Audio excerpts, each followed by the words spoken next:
So actually, the gross Indian GDP from agriculture, we have to remember from this topic is, so actually this topic is deleted in latest NCRT, but we have to prepare at least some little things from this chapter.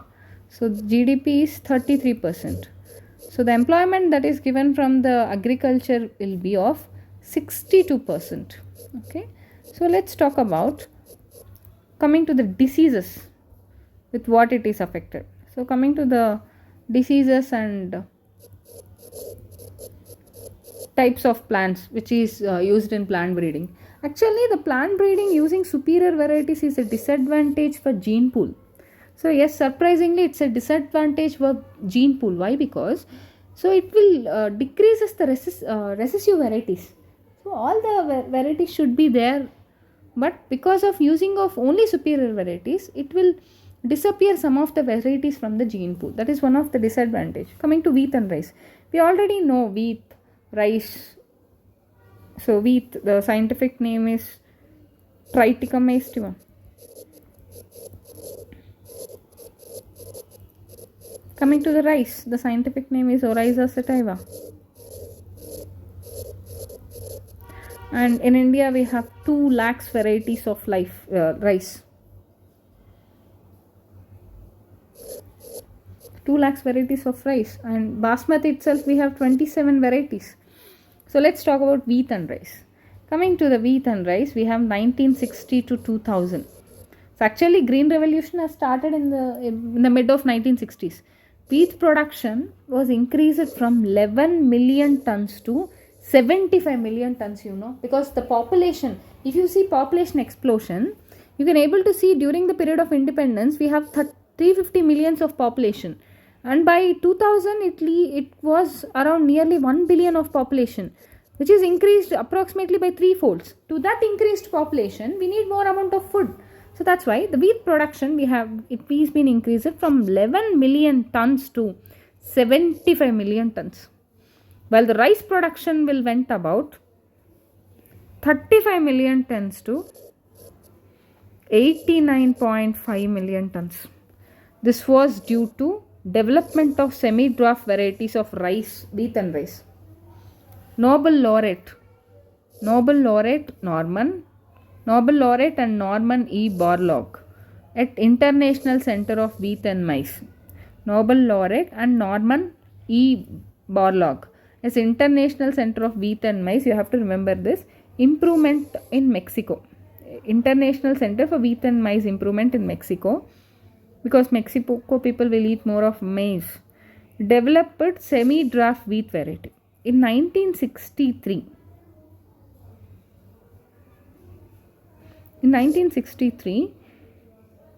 several varieties such as Sonalika, Kalyan Sona, which were high yield and disease resistant, were introduced all over the wheat growing belt in India. So Sonalika and Kalyan Sona, these are the wheat varieties.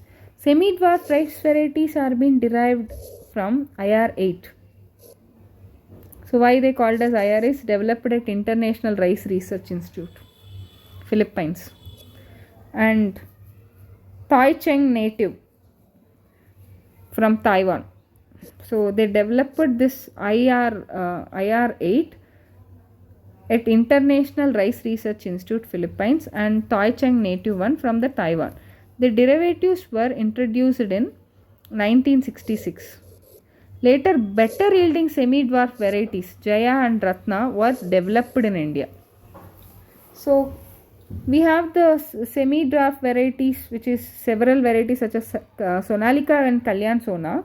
These are the high yielding disease resistant varieties. All over the wheat growing belt in India they introduced. And semi-dwarf varieties was developed in IR18, which is developed in Indian Rice Research Institute in Philippines, and Tai Cheng native, which is from Taiwan. The derivatives in 1966.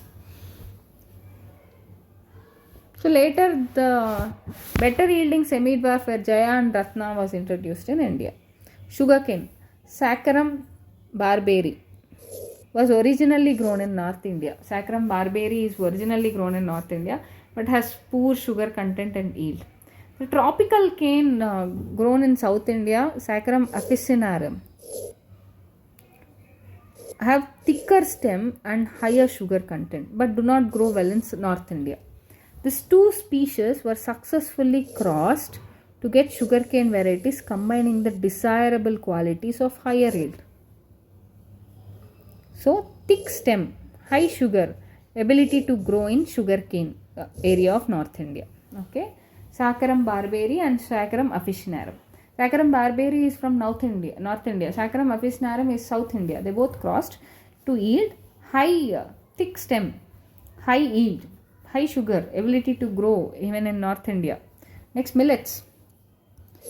Hybrid maize, jowar, bajra has been successfully developed in India.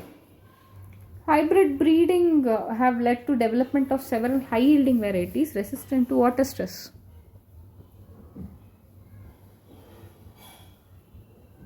And next, methods of breeding for disease resistance. Breeding is carried out by conventional breeding techniques or by mutation breeding techniques. So, the conventional breeding method of breeding for disease resistance is the hybridization and selection. Its steps are essentially identical to those of breeding other agronomic characters such as high yield. The various sequential steps like screening the germplasm for resistant source and hybridization of the selected parents, selection and evaluation of the hybrids, testing and release of the new varieties. Some crop varieties bred by hybridization and selection. For disease resistant to fungi, bacteria and viral diseases are released. Here they have given some of the table for what it is resistance. Remember, wheat, himgiri. So, leaf, stipe rust. So, usually the wheat will get the leaf and stipe will be having the rust, and hill bunt. And brassica. So, Pusa swarnim. Karandrai, so white rust, Pusa swarnim. So remember disease resistant to disease called white rust. Cauliflower, Pusa subra and Pusa snowball.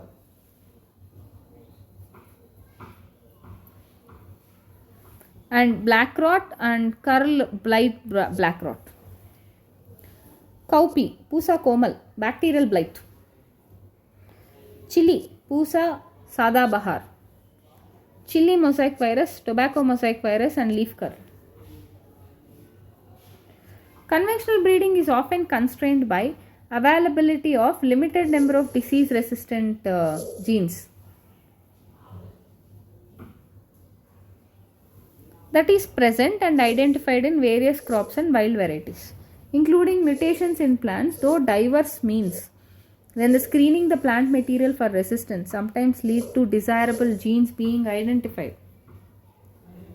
Plants having these desirable characters can then either multiply directly or can be used in breeding. Other breeding methods that are used are selection of amongst the soma clonal variants and genetic engineering.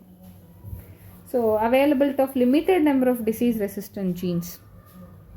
So, you can remember these names like wheat, himgiri, brassica, Pusa swarnim, white rust. So, actually wheat is Pusa, so himgiri, so hill bunt, leaf and stipe rust. Pusa swarnim is, this one is white rust. Cauliflower, Pusa subra and Pusa snowball. Black rot, curl blight black rot. Cowpea, Pusa komal, bacterial blight. Chili, Pusa sadabahar and chili mosaic virus, tobacco mosaic virus and leaf curl. So next, mutation. So coming to the mutation is the process by which the genetic variations are created through changes in the base sequence within the genes, resulting in the creation of new character of trait not found in the parental type. It is possible to induce mutation artificially through the use of chemicals or radiation like gamma radiation, and selecting and using the plants that are having desirable characters as a source of breeding. This process is called mutation breeding. In mung bean, resistance to yellow mosaic virus. and powdery mildew were induced by mutation. So several wild relatives of different cultivated plants have been shown that have certain resistant characters but have very low yield. Hence there is a need to introduce the resistant gene into high yielding cultivated varieties. So resistance to yellow mosaic virus in bindi.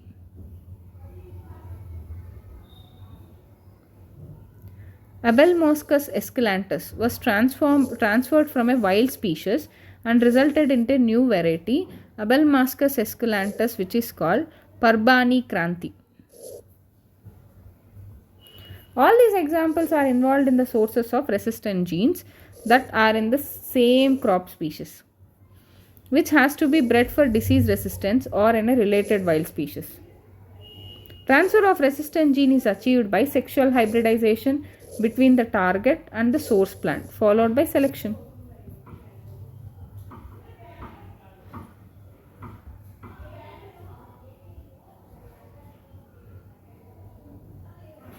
So, these are the few things you have to remember regarding varieties of rice.